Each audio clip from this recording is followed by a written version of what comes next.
إن الحمد لله نحمده ونستعينه ونؤمن به ونتوكل عليه ونعوذ بالله من شرور أنفسنا ومن سيئات أعمالنا من يهده الله فلا مضل له ومن يضلل فلا هادي له وأشهد أن لا إله إلا الله وحده لا شريك له وأشهد أن محمدًا عبده ورسوله أرسله بالهدى ودين الحق ليظهره على الدين كله ولو كره المشركون اللهم صل على محمد وعلى آل محمد كما صليت على إبراهيم وعلى آل إبراهيم وبارك على محمد وعلى آل محمد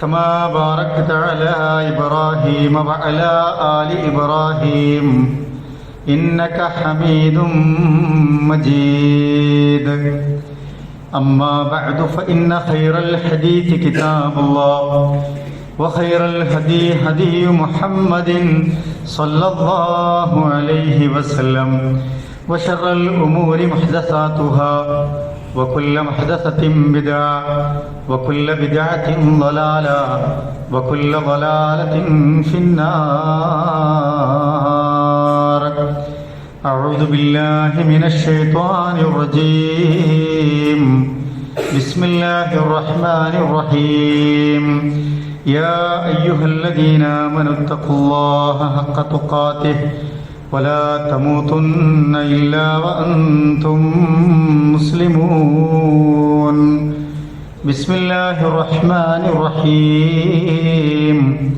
فأما من ثقلت موازينه فهو في عيشة راضية ഏറെ സ്നേഹം നിറഞ്ഞ മുഅ്മിനീങ്ങളെ മുഅ്മിനാത്തുകളെ അല്ലാഹു സുബ്ഹാനഹു വ തആലയുടെ നിയമങ്ങളും നിർദ്ദേശങ്ങളും വിധിവിലക്കുകളുമൊക്കെ ഞാനും നിങ്ങളുമൊക്കെ ജീവിക്കുന്ന ഓരോ സന്ദർഭങ്ങളിലും സൂക്ഷ്മത പാലിച്ചും തഖ്വയുള്ളവരായും മാറണമേ എന്ന് ഓർമ്മപ്പെടുത്തുകയാണ്, വസിയത്ത് ചെയ്യുകയാണ്. പരിശുദ്ധ റമളാൻ മാസം വെളിപ്പാടകലെ നമ്മെ കാത്തു നിൽക്കുന്നുണ്ട്. പരിശുദ്ധ റമളാനിലേക്ക് അല്ലാഹു സുബ്ഹാനഹു വ തആല നമുക്കെല്ലാവർക്കും ആയുസ്സും ആരോഗ്യവും ഒക്കെ നൽകി അനുഗ്രഹിക്കുമാറാവട്ടെ.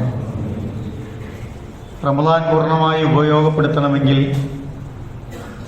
റമളാനിന് മുന്നേ തന്നെ നമ്മൾ അതിനുവേണ്ടി ഒരുക്കങ്ങൾ തുടങ്ങേണ്ടതുണ്ട്. നന്മ ചെയ്യാനുള്ള ഒരുക്കങ്ങൾ നമ്മൾ നേരത്തെ തുടങ്ങിയാൽ പരിശുദ്ധ റമളാനിൻ്റെ പരമാവധി പുണ്യം നമുക്ക് കരഗതമാക്കാൻ കഴിയും ഇൻഷാ അല്ലാഹ്. മരണത്തിനപ്പുറത്ത് ജീവിതത്തിൻ്റെ ഓരോ നിമിഷവും വിജയിക്കാൻ നമുക്ക് നന്മകൾ അനിവാര്യമാണ്. ഇബാദത്തുകളും അമൽ സ്വാലിഹാത്തുകളുമൊക്കെയായി അത്തരം നന്മകൾ നമ്മുടെ ജീവിതത്തിൽ ദുനിയാവിലാവട്ടെ പരലോകത്താവട്ടെ നമുക്ക് ഏറെ ഗുണപ്രദമായതാണ് എന്ന് റസൂലുള്ളാഹി സ്വല്ലല്ലാഹു അലൈഹി വസല്ലമ നമ്മളെ പഠിപ്പിക്കുന്നുണ്ട്. അനസ് ബിൻ മാലിക് റളിയല്ലാഹു തആല അൻഹു ഒരിക്കൽ പറയുന്നുണ്ട്, ഖാല റസൂലുള്ളാഹി സ്വല്ലല്ലാഹു അലൈഹി വസല്ലം, റസൂൽ സ്വല്ലല്ലാഹു അലൈഹി വസല്ലമ പറഞ്ഞു, യത്ബഉൽ മയ്യിത സലാസ, ഒരാൾ മരണപ്പെട്ടാൽ ആ മയ്യത്തിനെ 3 തരത്തിലുള്ള സംഗതികൾ പിന്തുടരും. ഫയർജിഉ ഇസ്നാനി, അതിൽ 2 മടങ്ങിപ്പോരും. വയബ്ഖാ മഅഹു വാഹിദ്, 1 മാത്രം അയാളുടെ കൂടെ ബാക്കിയാകുമെന്നാണ്.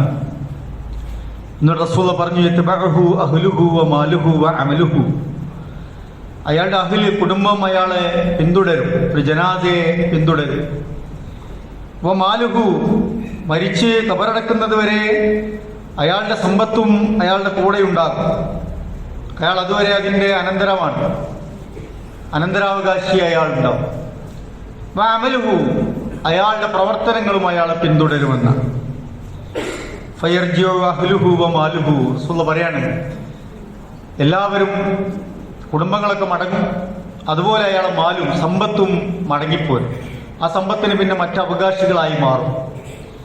വയബ്ഖാ അമലുഹു, അദ്ദേഹത്തിന്റെ അമലുകൾ മാത്രം അയാളുടെ കൂടെ ബാക്കിയാകുമെന്ന് റസൂലുള്ളാഹി സ്വല്ലല്ലാഹി അലൈഹി വസല്ലം ഓർമ്മിപ്പിക്കുന്നുണ്ട്. അപ്പൊ നമുക്ക് ബാക്കിയാകുന്ന കാര്യമെന്ന് പറയുന്നത് നമ്മൾ ദുനിയാവിൽ ഈ ആയുസ്സിൽ ചെയ്യുന്ന നന്മകളാണ്, പ്രവർത്തനങ്ങളാണ്. അത് എത്രമാത്രം സമ്പന്നമാക്കാൻ നമുക്ക് കഴിയുന്നോ അവിടെയാണ് നമ്മുടെ വിജയമെന്ന് നമ്മൾ മനസ്സിലാക്കേണ്ടത്. ഖുർആനും അത് ഓർമ്മപ്പെടുത്തുന്നുണ്ട്.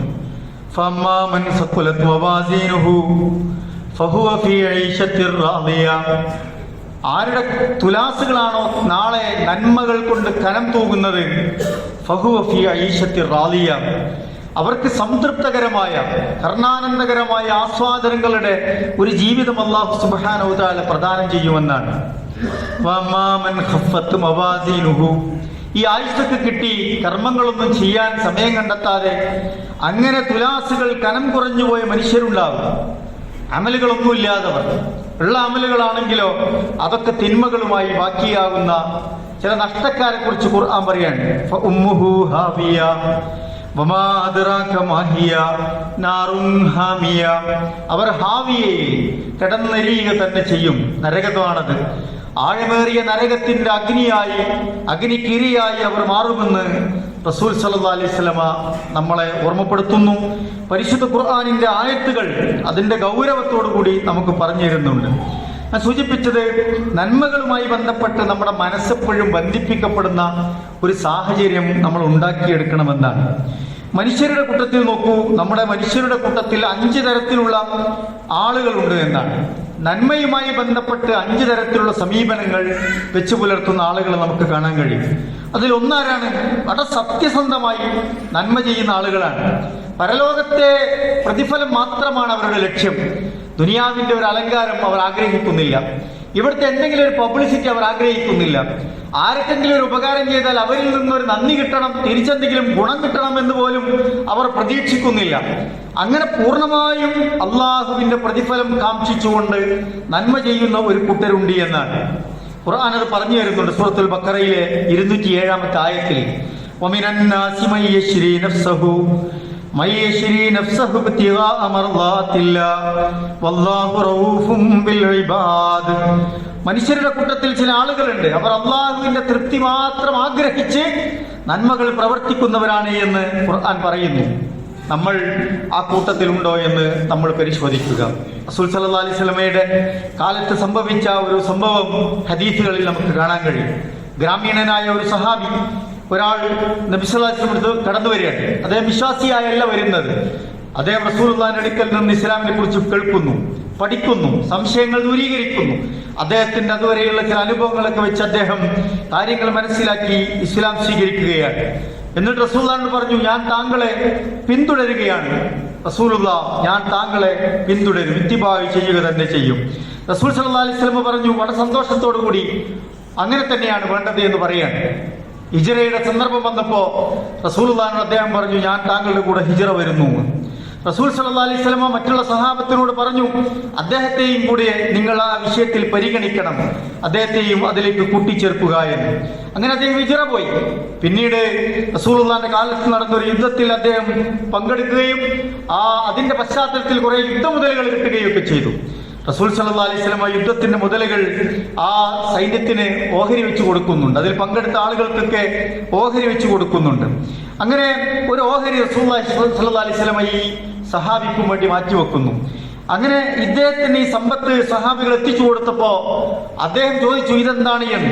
അവർ പറഞ്ഞു, റസൂലുള്ളാഹി സ്വല്ലല്ലാഹു അലൈഹി വസല്ലം താങ്കൾക്ക് വീതം വെച്ച് തന്ന സമ്പത്താണിത് എന്ന്. അദ്ദേഹം റസൂലുള്ളാഹിന്റെ അടുക്കലേക്ക് ഓടി വരുന്നുണ്ട്. റസൂലുള്ളാഹിനോട് ചോദിച്ചു, റസൂലുള്ളാഹ്, ഇതെന്താണ്, ഇതെന്തിനാണ് താങ്കൾ എനിക്ക് തന്നത് എന്ന്. അപ്പൊ അദ്ദേഹം റസൂൽ പറഞ്ഞു, ഇത് നിനക്ക് ഞാൻ വീതം വെച്ച് തന്നതാണ്, എല്ലാവർക്കും ഓഹരി കൊടുത്തതുപോലെ ഞാൻ താങ്കൾക്കും തന്നതാണ് എന്ന്. അപ്പൊ ആ സഹാബി പറയുന്ന ഒരു മറുപടിയുണ്ട്, ഹബീബായ റസൂലേ, ഞാൻ ഇതിനൊന്നും വേണ്ടിയല്ല അങ്ങേ ഇത്തിബാഅ് ചെയ്തത്, മറിച്ച് അങ്ങയുടെ നിർദ്ദേശങ്ങൾ പാലിച്ച് അള്ളാഹുവിന്റെ മാർഗത്തിൽ ധർമ്മ സമരം ചെയ്ത് ആ സമരത്തിൽ ഒരമ്പെങ്കിലും എന്റെ തൊണ്ടക്കുഴിയിൽ വന്ന് വീണ് ആ യുദ്ധത്തിൽ എനിക്ക് ഷഹീദായി നാളെ എനിക്ക് സ്വർഗം പോകാനാണ് റസൂലെ ഞാൻ താങ്കളെ ഇത്തിബാഅ് ചെയ്യുന്നത് എന്ന് അദ്ദേഹം പറയുന്നുണ്ട്. റസൂൽ പറഞ്ഞു, അദ്ദേഹത്തിന് വേണ്ടി പ്രാർത്ഥിച്ചുകൊണ്ട് പറഞ്ഞു, താങ്കൾ അള്ളാഹുവോട് സത്യസന്ധത കാണിച്ചാൽ അള്ളാഹു താങ്കളോടും സത്യസന്ധമായി പെരുമാറുക തന്നെ ചെയ്യും. താങ്കളുടെ ആഗ്രഹങ്ങൾ അള്ളാഹു താല സഫലീകരിക്കും, താങ്കളുടെ ദുആക്ക് അള്ളാഹു താല ഉത്തരം നൽകുമെന്ന് റസൂൽ സല്ലല്ലാഹു അലൈഹി വസല്ലമ പറഞ്ഞ അദ്ദേഹത്തെ സമാധാനിപ്പിച്ചു പറഞ്ഞയക്കുന്നുണ്ട്.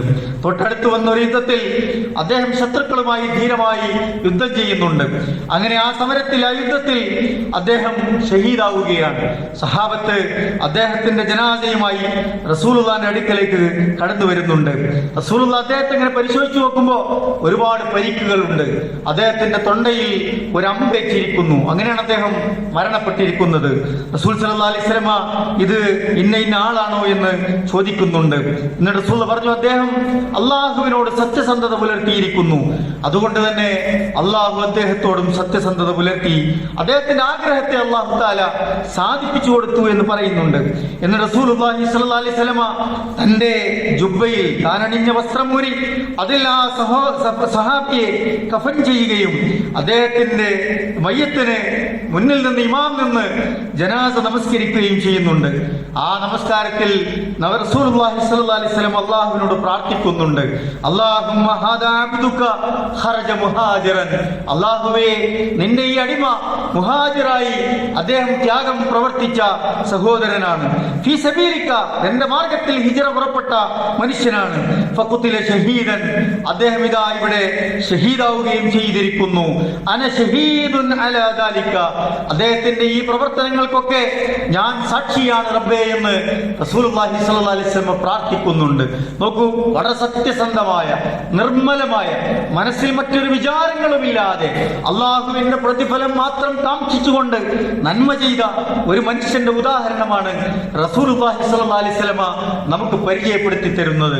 അങ്ങനെ നിഷ്കളങ്കമായ പ്രവർത്തനങ്ങളാണ് അള്ളാഹുവിന്റെ തുലാസിൽ ഖനം തൂങ്ങുക എന്ന് പ്രിയപ്പെട്ടവരെ നമ്മൾ മനസ്സിലാക്കുക. രണ്ടാമതൊരു വിഭാഗമുണ്ട്. ആരാണവർ? നന്മയെന്ന് കരുതി പലതും ചെയ്യുന്നവരാണവർ. നന്മയാണെന്നാണ് അവർ വിചാരിക്കുന്നത്. അറിവില്ലാതെ പോകുന്നവരാണ്. പഠിക്കാൻ അവസരമുണ്ട്. എന്താണ് പരിശുദ്ധ ഖുർആൻ പറയുന്നത്, എന്താണ് റസൂലുള്ളാഹിന്റെ സുന്നത്ത്, എന്തൊക്കെയാണ് റസൂലുള്ളാഹി വേണ്ട എന്ന് പറഞ്ഞത്, എന്തൊക്കെയാണ് ഹറാമാക്കപ്പെട്ടത്, എന്തൊക്കെയാണ് വിദേഹത്തുകൾ എന്നൊക്കെ കൃത്യമായി പഠിപ്പിക്കപ്പെട്ടിട്ടുണ്ട്. ആ കാര്യങ്ങൾ പഠിക്കുക എന്നുള്ളത് നമ്മുടെ ബാധ്യതയാണ്. എന്നാൽ അതൊന്നും പഠിക്കാതെ പലതും കേട്ടും പലരിൽ നിന്നും പലതും സ്വീകരിച്ചുമൊക്കെ ഇതൊക്കെ നല്ലതാണ്, ഇതൊക്കെ നന്മയാണ് എന്ന് കരുതി തെറ്റായ കാര്യങ്ങൾ ചെയ്യുന്ന മനുഷ്യരുണ്ട്. ഖുർആൻ ഓർമ്മിപ്പിക്കുന്നു അത്തരക്കാരെ കുറിച്ച്, അല്ലാഹുവിന്റെ റസൂലേ താങ്കൾ ജനങ്ങൾക്ക് പഠിപ്പിച്ചു കൊടുക്കുന്നില്ലേ, ആരാണ് ധാരാളം പ്രവർത്തനങ്ങൾ ചെയ്യുന്നുണ്ട് പക്ഷേ നഷ്ടക്കാരായി തീരുന്ന ചില മനുഷ്യരെ കുറിച്ച് താങ്കൾ പഠിപ്പിച്ചു കൊടുക്കുന്നില്ലേ, അല്ലദീന ളല്ല സഈഹും ഫിൽ ഹയാത്തിദ് ദുനിയ അവരവരുടെ ജീവിതത്തിൽ കഠിനമായി പരിശ്രമിച്ചവരാണ്, നന്നായി അധ്വാനിച്ചവരാണ്, നന്നായി വിയർത്ത് അവർ അങ്ങനെ പ്രവർത്തനങ്ങൾ ചെയ്തവരാണ്. പക്ഷേ വഹും യഹ്സബൂന അന്നഹും യുഹ്സിനൂന സുൻആ അവർ വിചാരിച്ചത് എന്താണ്, അവർ ചെയ്തുകൊണ്ടിരിക്കുന്നതൊക്കെ ഹുസ്ന നല്ലതാണ് എന്നാണ് അവർ വിചാരിച്ചത്. പക്ഷേ ചെയ്തതൊക്കെ പലപ്പോഴും ബിദ്അത്തുകളോ ഖുറാഫാത്തുകളോ സുന്നത്തിന് നിരക്കാത്തതോ ഇസ്ലാം പഠിപ്പിക്കാത്തതോ ആയ കാര്യങ്ങളാണ് എന്ന് ഖുർആൻ ഓർമ്മിപ്പിക്കുകയാണ്. അങ്ങനെ നമുക്കിടയിൽ ആളുകൾ പ്രവർത്തിക്കുന്നുണ്ട്. പലതും സുന്നത്തുമായി ബന്ധമില്ലാത്തതായിരിക്കും.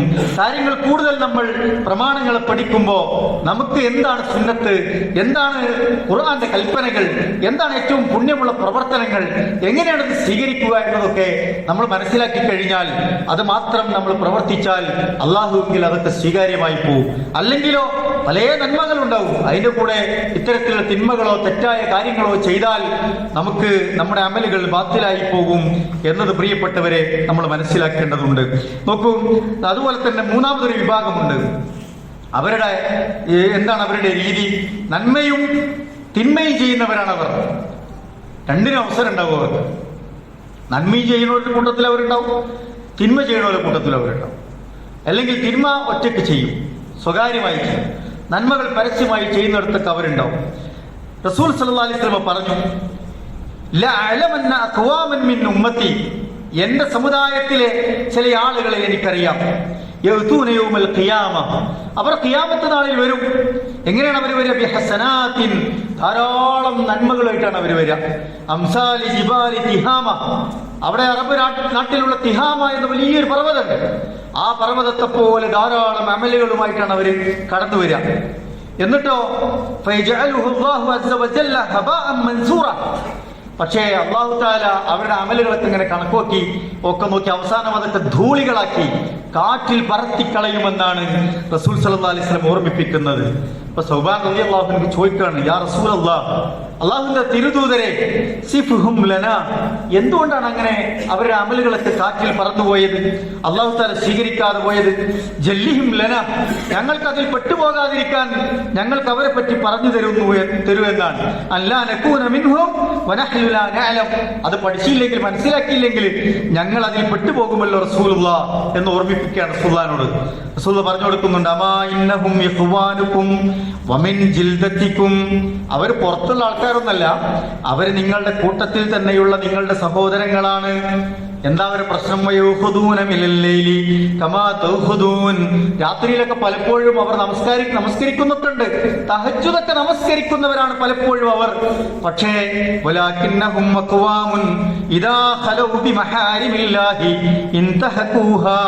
പക്ഷെ അവർ ഒറ്റക്കായാൽ, അവരുടെ ഏകാന്തതയിൽ, സ്വകാര്യമായ സന്ദർഭങ്ങളിൽ, ആരും കാണുന്നില്ല അറിയുന്നില്ല എന്ന് പറയുന്ന ഇടങ്ങളിൽ എത്തിയാൽ അവർ ഹറാമുകൾ ചെയ്യുന്നു. അതാണ് അവരുടെ പ്രശ്നം എന്ന് റസൂലുള്ളാഹി സ്വല്ലല്ലാഹു അലൈഹി വസല്ലം ഓർമ്മിപ്പിക്കുകയാണ്. അപ്പൊ ഒറ്റക്കാകുമ്പോൾ അള്ളാഹു നിഷിദ്ധമാക്കിയ കാര്യങ്ങൾ ചെയ്യുക, അള്ളാഹുവിന്റെ നിയമങ്ങൾ ലംഘിക്കുന്നവരാണ് അവർ എന്ന് റസൂൽ സല്ലല്ലാഹു അലൈഹി വസല്ലം പറയാണ്. അപ്പൊ 5 വക്ത് നിസ്കാരത്തിനൊക്കെ ഉണ്ടാവും, നോമ്പെടുക്കുന്നുണ്ടാവും, പലപ്പോഴും നല്ല നല്ല കാര്യങ്ങൾക്കൊക്കെ മുന്നിലുണ്ടാവും, പല കാരുണ്യ പ്രവർത്തനങ്ങൾക്കും നേതൃത്വം കൊടുക്കുന്നവരായിരിക്കും.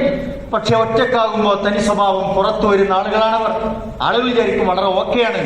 അങ്ങനെ ആളുകൾ വിചാരിച്ചുകൊണ്ട് കാര്യമില്ല പ്രിയപ്പെട്ടവരെ.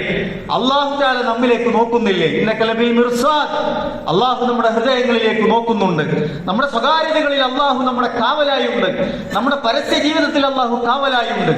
ഈ നന്മകളൊക്കെ അല്ലാഹു സ്വീകരിക്കണമെങ്കിൽ നമ്മുടെ സ്വകാര്യ ജീവിതവും നന്നാക്കണം എന്നതാണ് റസൂൽ സല്ലല്ലാഹു അലൈഹി വസല്ലം ഓർമ്മിപ്പിക്കുന്നത്. അപ്പൊ നന്മയും തിന്മയും ഒക്കെ ചെയ്യുന്ന ആളുകളെ കുറിച്ചാണ് ഇവിടെ നമുക്ക് താക്കീത് നൽകിയിട്ടുണ്ട് എന്ന് നമ്മൾ മനസ്സിലാക്കേണ്ടത്. പുതിയ കാലത്ത് അത്തരം സ്വകാര്യതകളിൽ ധാരാളം ഹറാമുകൾ ചെയ്യാൻ ഇഷ്ടംപോലെ സാധ്യതയുള്ള ഒരു കാലത്താണ് നമ്മൾ ജീവിക്കുന്നത്.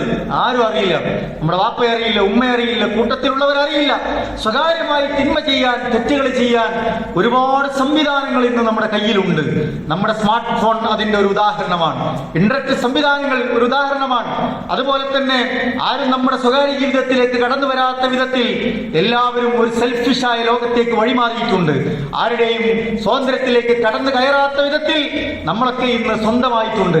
ആരുടെയും ഉപദേശം സ്വീകരിക്കേണ്ട ഇല്ലാത്ത വിധത്തിൽ ഒറ്റക്കിടങ്ങളിലേക്ക് യാത്ര ചെയ്യാനും നമുക്ക് ഒളിഞ്ഞിരിക്കാനും ഒക്കെയുള്ള സംവിധാനങ്ങൾ ഇന്ന് നാട്ടിലുണ്ട്. നമ്മൾ ആലോചിക്കേണ്ടത് അല്ലാഹ് നമ്മളെ കാണുന്നുണ്ട് എന്നാണ്, അല്ലാഹ് നമ്മുടെ അമലുകൾ പരിശോധിക്കുന്നുണ്ട് എന്നാണ്. ആളുകൾക്കിടയിൽ നല്ല പേരുണ്ടാക്കിയിട്ട് അല്ലാഹുവിന്റെ അടുക്കൽ പരാജയപ്പെട്ടു പോകുന്ന വളരെ ദുർഘടം പിടിച്ച മനുഷ്യരുടെ അവസ്ഥ നമുക്ക് വന്നുപോയാൽ എന്തിനാണ് പിന്നെ നമ്മുടെ ഈ ജീവിതം നമ്മൾ ആലോചിച്ച് നോക്കേണ്ടത്? അല്ലാഹു നമ്മളെ കാത്തു രക്ഷിക്കുമാറാവട്ടെ. 4ാമത്തെ ഒരു വിഭാഗമുണ്ട്, നന്മ ചെയ്യാൻ അവർക്ക് ധാരാളം ആഗ്രഹമുണ്ട്, പക്ഷെ അള്ളാന്റെ ഒരു തൗഫീഖില്ല. നന്മ ചെയ്യണമെന്നുണ്ട്, പക്ഷെ അള്ളാന്റെ തൗഫീഖില്ലാത്ത കുറെ ആളുകളുണ്ട്. അള്ളാന്റെ തൗഫീഖും വളരെ പ്രധാനമാണ്. വലിയ അവസരങ്ങളിൽ എത്രയോ മനുഷ്യരില്ലേ? സൗദിയിലൊക്കെ ജീവിക്കുന്ന കുറെ മനുഷ്യരുണ്ട്, ഒരു ഉംറക്ക് പോകാൻ സാധിക്കാത്ത ആളുകൾ. പണം കയ്യിലുണ്ടായിട്ട് നന്മകൾ ചെയ്യാൻ കഴിയാത്ത മനുഷ്യരുണ്ട്. പൈസ ഇഷ്ടം പോലെ ഉണ്ട്, പക്ഷെ അതിനൊരു ബർക്കത്തില്ല. നന്മ ചെയ്യാൻ കഴിയാത്ത മനുഷ്യർ, അത് കൊടുക്കാൻ, അത് ചെലവഴിക്കാൻ, അതുകൊണ്ട് ഇന്നെ കാര്യങ്ങൾ ചെയ്യാൻ അള്ളാന്റെ തൗഫീഖുമാണ്, അള്ളാന്റെ ബർക്കത്തുമാണ്. അതില്ലാതെ പോകുന്ന മനുഷ്യരുണ്ടാകും. അതൊക്കെ നമ്മൾ പ്രാർത്ഥിച്ചും അള്ളാഹുവിലേക്ക് അടുത്തും പടച്ചവനോട് തൗഫീഖിനെ ചോദിച്ചുമൊക്കെ നമ്മൾ വാങ്ങേണ്ട സംഗതികളാണ് പ്രിയപ്പെട്ടവരെ. അങ്ങനെ നന്മ ചെയ്യാൻ കഴിയാത്ത മനുഷ്യരുണ്ട്. ഷുഐബ് നബി അലൈഹി സ്വലാത്തു വസ്സലാമിന്റെ ഒരു പ്രാർത്ഥനയുണ്ട്. അദ്ദേഹം പറയുന്നുണ്ട്,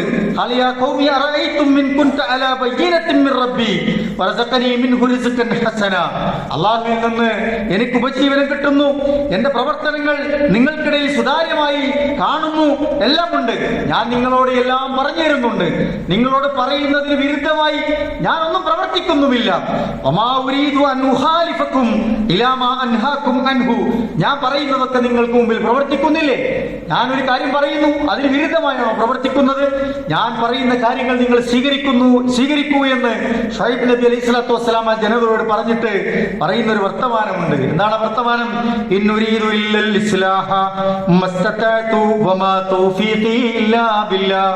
എനിക്ക് എന്താ ഉദ്ദേശമുള്ളൂ? അള്ളാഹുവിൽ നിന്നുള്ള പ്രതിഫലം മാത്രമല്ല അത് ഉദ്ദേശമില്ല. നിങ്ങൾക്കിടയിൽ നല്ലതുണ്ടാകണം, നന്മ വരണം, നിങ്ങൾക്കൊക്കെ ഹൈറുണ്ടാകണം എന്നതല്ലാതെ എനിക്കൊരു താല്പര്യവുമില്ല. ഈ കാര്യങ്ങളൊക്കെ ഞാൻ ചെയ്യുന്നത്, എനിക്ക് ചെയ്യാൻ കഴിയുന്നത് അള്ളാഹുവിന്റെ തൗഫീഖ് കൊണ്ട് മാത്രമാണ് എന്ന് ഷുഐബ് നബി അലൈഹി സ്വലാത്തു വസ്സലാം പ്രാർത്ഥിക്കുന്നുണ്ട്. എന്നിട്ട് പറയുന്നു, അലൈഹി തവക്കൽതു വഇലൈഹി ഉനീബ്, ഞാൻ റബ്ബിലാണ് വരമേൽപ്പിക്കുന്നത്, അവനിലേക്ക് തന്നെയാണ് എന്റെ ഖേദപ്രകടനം, എന്റെ ഇസ്തിഗ്ഫാർ, ഞാൻ മടങ്ങുന്നത് എന്ന് ഷുഐബ് നബി അലൈഹി സ്വലാത്തു വസ്സലാം പ്രാർത്ഥിക്കുകയാണ്. അപ്പൊ ഇത് ഒരു തൗഫീഖ് കൂടി ഉള്ളവർക്ക് പ്രിയപ്പെട്ടവരെ ഇതൊക്കെ സാധ്യമാവുകയുള്ളൂ. അഞ്ചാമതൊരു വിഭാഗമുണ്ട്, തിന്മകളാൽ വലയം ചെയ്തു പോയ മനുഷ്യരാണവർ. നന്മയെക്കുറിച്ച് ചിന്തിക്കാൻ പോലും അവരുടെ മനസ്സിൽ ഒരിടം പോലും ബാക്കിയില്ലാത്ത മനുഷ്യരാണവർ. ഖുർആൻ പറഞ്ഞല്ലോ,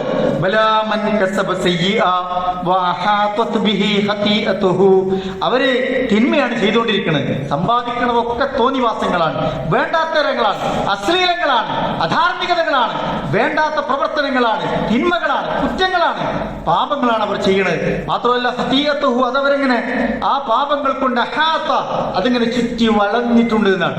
അതിൽ നിന്ന് രക്ഷപ്പെടാൻ അവർക്ക് കഴിയാത്ത വിധം മനസ്സ് മലീമസമായ മനുഷ്യരാണവർ. എന്താണ് അവരുടെ വിധി? ഫൗലായിക സഹാബുന്നാർ, അവർ നരകത്തിന്റെ വക്താക്കളായി തീരും. ഹും ഫീഹാ ഖാലിദൂൻ, അവർക്ക് അതിൽ നിന്ന് ഒരിക്കലും രക്ഷപ്പെടാൻ കഴിയില്ല എന്നുള്ളതാണ്. അള്ളാഹു നമ്മെ കാത്തു രക്ഷിക്കുമാറാവട്ടെ. അപ്പൊ 5 മനുഷ്യർ നോക്ക്, 5 തരത്തിലുള്ള മനുഷ്യരാണ്. ഒന്ന്, തിന്മകളാൽ വലയം ചെയ്ത് ഒരു നന്മയെ പറ്റിയും ചിന്തിക്കാൻ കഴിയാത്തവരാണ്. മറ്റൊന്ന്, നന്മ ചെയ്യാൻ ആഗ്രഹമുണ്ട് പക്ഷെ അള്ളാന്റെ തൗഫീഖില്ലാത്ത മനുഷ്യരാണ്. മറ്റൊന്ന്, നന്മയാണെന്ന് കരുതിയിട്ട് തിന്മകളോ തെറ്റുകളോ അതുപോലെ തന്നെ പല കാര്യങ്ങളും ഇസ്ലാമികമല്ലാത്ത കാര്യങ്ങൾ ചെയ്യുന്നവരാണ്. മറ്റൊന്ന്, അള്ളാഹുവിൽ സത്യസന്ധമായി നന്മ പുൽകുന്ന മനുഷ്യരാണ്. ഇത്തരം ആളുകളെ കുറിച്ച് നമ്മൾ ആലോചിക്കേണ്ടതുണ്ട്. അതുപോലെ തന്നെ നന്മയും തിന്മയും മിക്സ് ചെയ്ത് ചെയ്യുന്ന മനുഷ്യരെ കുറിച്ചാണ്. 5 തരത്തിലുള്ള അവസരങ്ങൾ നമുക്ക് മുമ്പിലുണ്ട്. പക്ഷെ വളരെ സത്യസന്ധമായി നിഷ്കളങ്കമായി അള്ളാഹുവിലേക്ക് അഭയം പ്രാപിച്ചവർ രക്ഷപ്പെടുമെന്നതാണ്. ആ നിലക്ക് നമ്മുടെ പ്രവർത്തനത്തെ നമ്മൾ ക്രമീകരിക്കുക, അള്ളാഹുവിനോട് പ്രാർത്ഥിക്കുക. അള്ളാഹു നമ്മയൊക്കെ അനുഗ്രഹിക്കുമാറാവട്ടെ.